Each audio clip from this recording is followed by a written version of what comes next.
Okie dokie, boys and girls. So, today we have another leg day, and it's gonna be quite a lot of volume, but I'm actually quite scared and excited because what I think is one of the coolest things in training in general is when you have like this movement that you couldn't even do once in the beginning, and then you start to build volume with it. So, for example, in the beginning, I wasn't able to do planche, or I wasn't able to do foam lifter, right? Or I wasn't able to do a Nordic curl in the case of today, right? And you take that movement, you learn it, and then you get to do more and more and more volume. And I think it's just such a cool concept, right? Like you have something that you couldn't even do in the beginning, and then you take it to the next level by doing it over and over and over again. Like building work capacity at something that used to be like a one rep max or just impossible to do in general. Like when you look back, and for example, today I'm gonna do 5 sets of 7 Nordic curls. That's 35 Nordic curls. When I look back to the beginning of the year, especially like December last year when I was injured, I was able to do zero of them, like zero fucking Nordic curls. And when you take a look at this block of like 5 months, it's a very long time. But at the same time, you're going from 0 or 1 to 35. That's such a good improvement, and I I really love like building work capacity in that sense. Just take a hard movement and then make it your pitch. If you get what I'm saying, like make it so easy that you can do it for volume, and that's something that's really fun to me. Today I'm gonna do the same. So like I said, I'm gonna start with Nordic curls, hopefully the 35 total reps, which would be a PR, and then I'm gonna move on to some pistol squats as well. But yeah, first of all, let's head outside, do a warm up, and then I'll catch you when I start doing the Nordic roll sets.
All right, I'm trying to make the reps as light and fast as possible, but I have to watch out for the form as well. So I check it between each set, and then I try to adjust in the next one.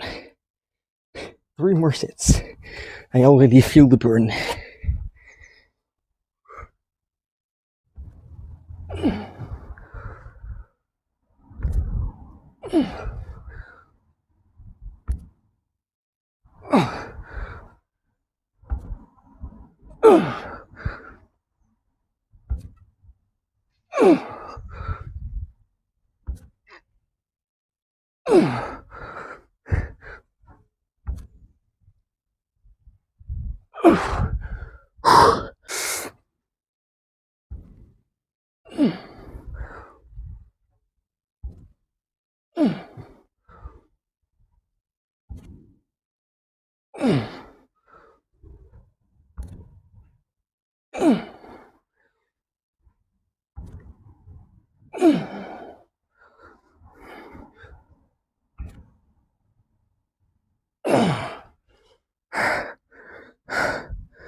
That last one was maximum effort.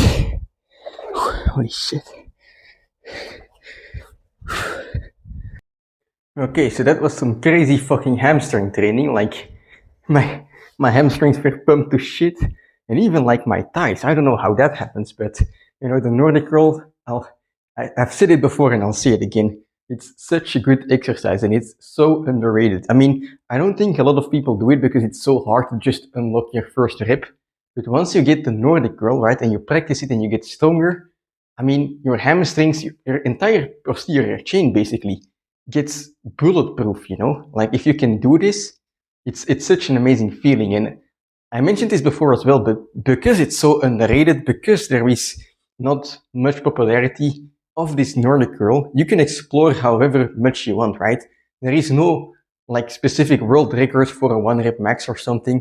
There is no standard, so you can set your own standard and make it as high as you want, basically. Which it's an adventure. I don't know where I'm gonna end up, how strong I'm gonna be able to get. Perhaps I'll be doing weighted Nordic curl reps like up into the hundreds in like a year or two. Like that would be fucking cool, right?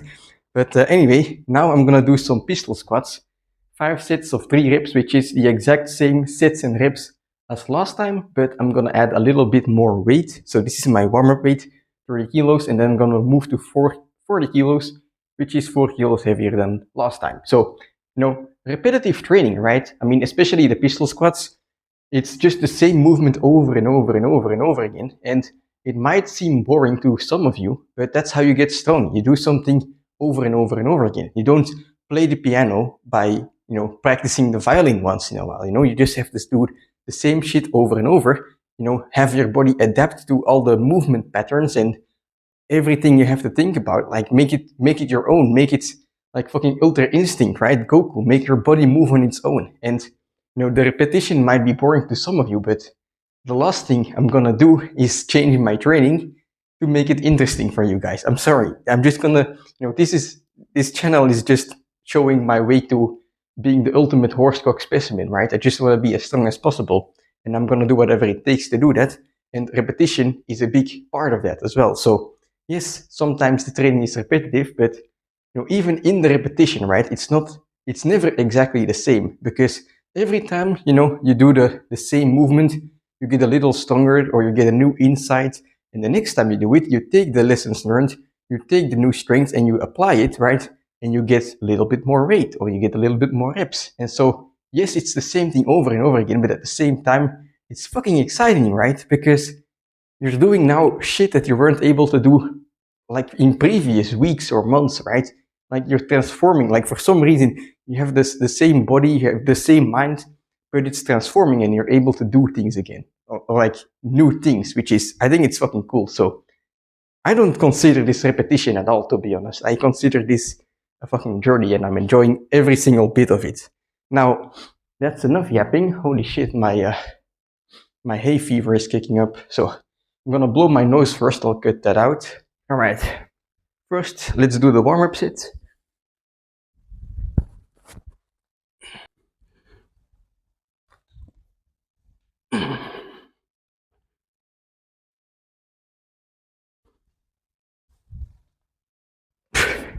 That's kind of funny.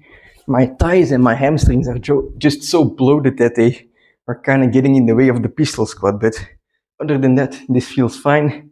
I'm gonna set the timer now.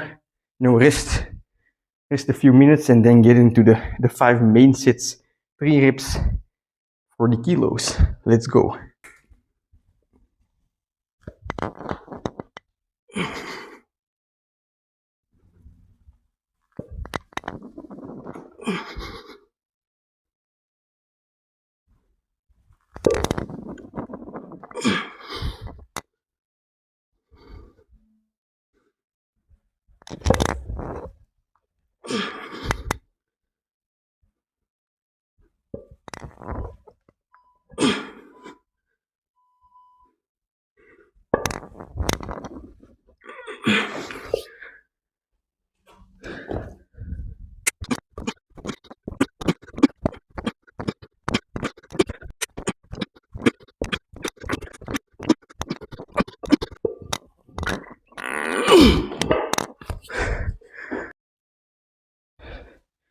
Okay, let's check this out. So, from up here, I don't know how it looks with the lighting, but these quadriceps are not looking too bad today. Now, there's a few things, I think about 3 things that I have noted down from this training, or particularly the squats, I gotta admit, first of all, the squats felt heavier than I expected, I came into this training thinking it would be relatively light, but due to circumstances, hello, let me talk, of which, you have the Nordic curl. I did a lot of Nordic curls. It had an impact on how I did my pistol squats, but maybe just general fatigue as well. The squats felt heavier.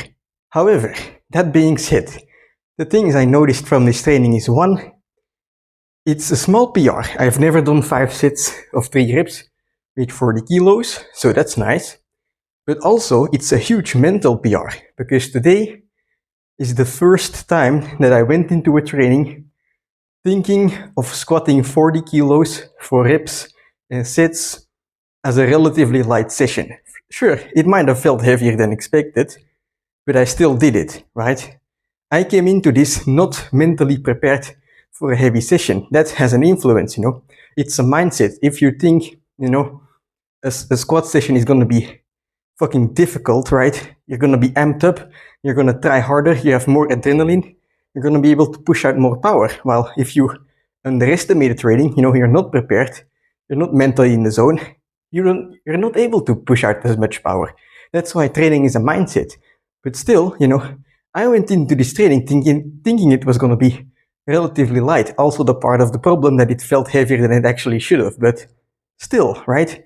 It's like the fact that I was thinking of 40 kilos as something relatively light is a huge mental block blown out of the way. So very excited about that. It's not like something I did intentionally, it's just like, hey, let's do this, relatively light training. And then, after the fact, I'm like, well, it felt heavier than expected, but wait a minute, the way I was thinking about this training is a fucking huge milestone. So that's one thing, or 2 things, I guess. The third one that I want to mention is, holy fucking shit, I think, doing this training, a lot of sets, low reps, but relatively high weight as well, I feel like it's just gonna destroy my quadriceps. And I say destroy, but I mean they get destroyed and they build up nicely again into some huge fucking colossal horse legs. I know this is not the optimal bodybuilding training way, but my legs just, I feel something inside them. They feel powerful, even though they're fucking drained right now from the training. They feel fucking shot. I feel like this training had such a huge effect on my legs. And not only this time, but also last time I was like, hey, wait a minute. This is kind of nice. In the training before that, I did 10 sets of 30 kilos. Doing that volume at low reps with a lot of sets, the Olympic weightlifters might be onto something, right? It's not the bodybuilding style, but if you look at Olympic weightlifters, their legs do not have to compromise for any bodybuilder out there, especially if you go into the heavier bad boys, or the Chinese weightlifters, they are fucking mutants. So I'm starting to become more of a fan of this style of training, and I might be using it more in the future. So that's super exciting. So yeah, that's it for this training. I mean, very satisfied. What else can I say? I'm gonna probably try a 1 rep max of my pistol squats on Sunday, aiming for at least 56 kilos, but hopefully 60 kilos. And just build up more and more from there. So that's very exciting. I'll see you then. Or no, I'll see you tomorrow, but Sunday is gonna be a leg day. Tomorrow is gonna be a push day. Now today, you might have noticed I didn't do any stretching, but don't worry. The reason I'm not doing any stretching right now is it's because it's past 11 a.m. and I still need to eat breakfast. So I'm gonna do that first, and then I'm gonna take a nice shower or something. I'm gonna wash myself and then, cool off, recover, do some stretching, some passive stretching, and basically get ready for the next training day. So, yep, I'll see you tomorrow.